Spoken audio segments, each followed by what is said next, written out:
ये पाकिस्तान को अमेरिका इतना ज़्यादा भाव क्यों दे रहा है? अमेरिका कोई पाकिस्तान का बहुत बड़ा शुभचिंतक तो है नहीं।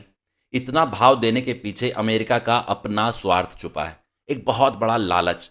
और वो लालच है रेयर अर्थ मटेरियल का।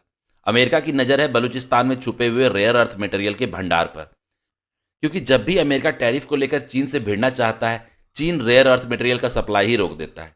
तो अमेरिका को कोई अल्टरनेटिव तो चाहिए, और अमेरिका को सामने दिख रहा है एक सॉफ्ट टारगेट बलूचिस्तान। अमेरिका को बनाना है smartphone, missiles, defence equipment, wind turbine, electric गाड़ियां और भी बहुत कुछ, जिसमें रेयर अर्थ मटेरियल का इस्तेमाल होता है। और इसके बिना इन चीज़ों का प्रोडक्शन नहीं हो सकता। अब आप स्टेप बाय समझिए अमेरिका की चाल को। अभी फ्रीक्वेंटली असीम मुनीर को अमेरिका बुलाया जा रहा है, अच्छी तरीके से खातिरदारी की जा रही है। दूसरी ओर भारत से दूरियां बढ़ा रहा है अमेरिका। जहां भारत पर 25% के अलावा 25% एक्स्ट्रा टैरिफ लगा रहा है, वहीं पाकिस्तान का टैरिफ 29% से घटाकर 19% कर दे रहा है। आप समझ रहे हैं, भारत से दूरियां बढ़ा रहा है, पाकिस्तान को नज़दीक ला रहा है। तो पाकिस्तान अब समझ रहा है कि वो अमेरिका का एकदम खास एलाई हो चुका है। और सबसे बड़ा स्टेप अमेरिका ने जो उठाया, वो बलूचिस्तान लिबरेशन आर्मी को आतंकवादी संगठन घोषित कर दिया। इसका मतलब हुआ कि अब पाकिस्तानी आर्मी को अमेरिका की तरफ से खुली छूट है बलूचिस्तान लिबरेशन आर्मी के साथ साथ बलोचों को भी कुचल देने का।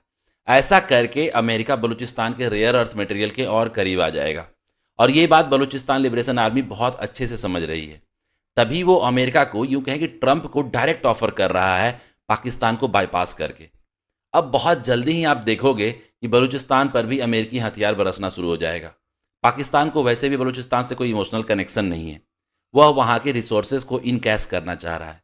असीम मुनीर तो एक इंटरव्यू में यहाँ तक कह चुका है कि बलूचिस्तान के रिसोर्सेज पाकिस्तान को सारे कर्जों से मुक्त कर देगा और पाकिस्तान को एक विकसित देशों की लिस्ट में ला देगा।